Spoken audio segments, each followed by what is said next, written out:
I'm Dr. Heather Moore, owner of Total Performance Physical Therapy. Tonight we're going to talk about physical therapy for shoulder impingement. So a lot of people wind up Googling what their shoulder pain is and they come up with shoulder impingement, and then what is that and what can physical therapy do for it, or the physical therapy exercises that you should be doing.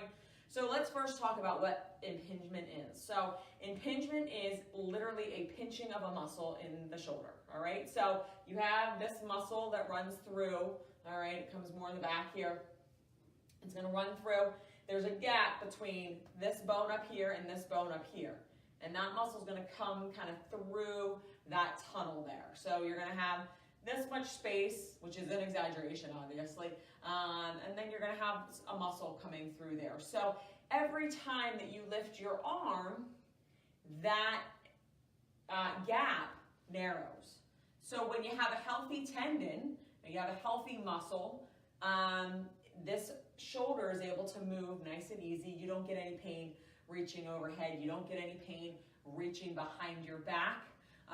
The tendon is designed to go through there, so if it's a normal size or there's no tears or anything in it, it's just going to slide and glide and move. Now, what happens is over time, the shoulder doesn't work as well. Well, why doesn't the shoulder work as well? So number one is this posture. When you're on your phone, on your computer, you're like this, okay? So that actually closes the gap. So now the gap that was this big, which again is an exaggeration, but we're on camera, so I gotta do a little bit bigger movements. The gap that's this big is now cut in half or even completely closed off. So what's happening is you're sitting like this for an hour, for 15 minutes, for however long it is, and you completely are pinching that muscle. So this bone and this bone are squeezing that muscle. Well, obviously, it doesn't want to be squeezed. So what happens is it starts to get a little inflamed. You don't realize this is happening. You have no idea. You feel no pain. Nothing happens. So on and so forth. Over time, though, what happens is every time you pinch that muscle, and again, this is not something you're going to feel, it's going to become inflamed. Well, when it becomes inflamed, it gets bigger. So now this nice little muscle that's able to go through a tunnel is no longer able to go through that tunnel, or it actually closes that gap. So now when you start to move your arm, maybe you get it to here and you're like, oh, that really hurts. It starts to pinch. That's because that tendon, that muscle has become inflamed, and it's starting to impinge, and it's starting to become painful as you reach overhead or as you reach behind your back.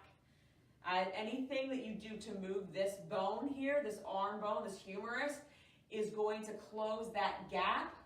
And if your tendon is not how it's supposed to be, or your tendon is a little bit smaller, a little bit larger than it's supposed to be, you have no room to move before you go, ow, that really hurts. Okay? This also happens a lot in overhead athletes. So volleyball players, swimmers, people who have just done a lot of work over their head, okay? You wind up with a little bit of an inflamed tendon. That tendon, again, closes that gap. You wind up with impingement.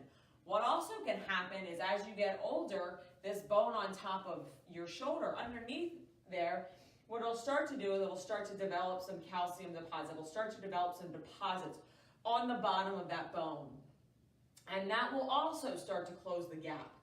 And a lot of times what happens is if you're sitting like this and you're typing and you have bone growing underneath that bone, it's actually going to start sawing that muscle. So have you ever heard of like rotator cuffs where people like put a key in the door and all of a sudden their rotator cuff tears? That's what it's from. So impingement is a precursor to a rotator cuff tear if it's left untreated. So I kind of caveat this because I know there's a lot of exercises, and I'm going to show you some exercises that you can do at home to kind of help you with this impingement. But what you really want to be aware of is that if it's left untreated and it gets really bad, it will literally saw that rotator cuff, and all of a sudden you'll go and like close the door and you can't lift your arm anymore because you've torn your cuff. So when you're talking about impingement, you're really looking at how your shoulder moves. It means that there is a muscle that is being pinched. So a lot of times what will happen is people will go to raise their arm and they're like this, okay?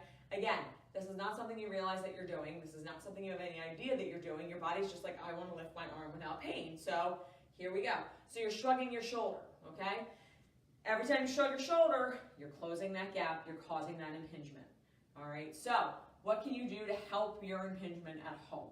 So the first thing is posture, that I talk about almost every time I do a video, but posture is one of the things that you really need to improve, because when you sit like this, you are really closing off that gap.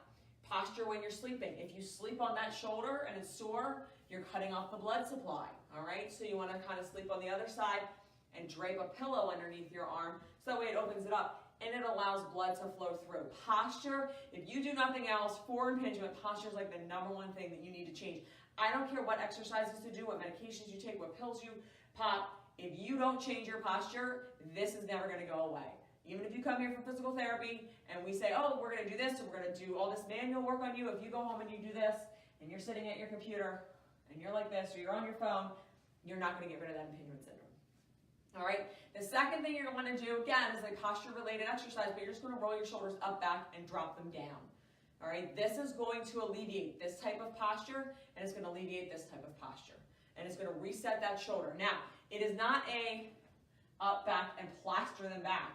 All right? That's overcorrection. That's giving you problems in another region, okay? It's just up, back, drop them down, okay? They're going to sit nicely in the socket, which is what you want. Now, the problem is that when you go to move your arm, they're going to go and do whatever they want, whatever muscle memory you have them trained to do. So, what you want to do is you're going to up, back, and roll them down. You're going to do this continuously throughout the day, okay? It's up, back, and drop them down, all right? Because you've trained your muscles to either sit here or here, so it's going to be really hard for them to just be able to sit and go, oh, okay, this is how I'm supposed to be. Muscle memory will bring them back here or bring them back there. The last thing you can do for impingement is actually just a simple range of motion exercise. And what you want to do is you got to do this standing in front of a mirror, okay? Roll your shoulders up, back, drop them down, and then just raise your shoulder up nice and easy. What you're looking for is you want a pain-free range of motion. So basically, as you lift your shoulder, you want to be pushing it down. Now that's really an exaggeration again, but this is kind of what you want. You want to be pushing your shoulder down. All right, so you should be able to lift it up nice and easy. You also want to watch in the mirror that you're not doing this, okay? It's nice and slow. Now, if you get to here and you're like, I can't do it anymore, bring it back down. Reset your shoulder, okay? At some point, that joint became misaligned. That joint did not fit into the socket correctly. So, again, you want to go up nice and easy. And then, obviously, if you are having shoulder pain, ice is one of the best things you can do for it at home. 15 minutes, end of the day, throw a bag of peas on there. It's going to help with the tendon inflammation.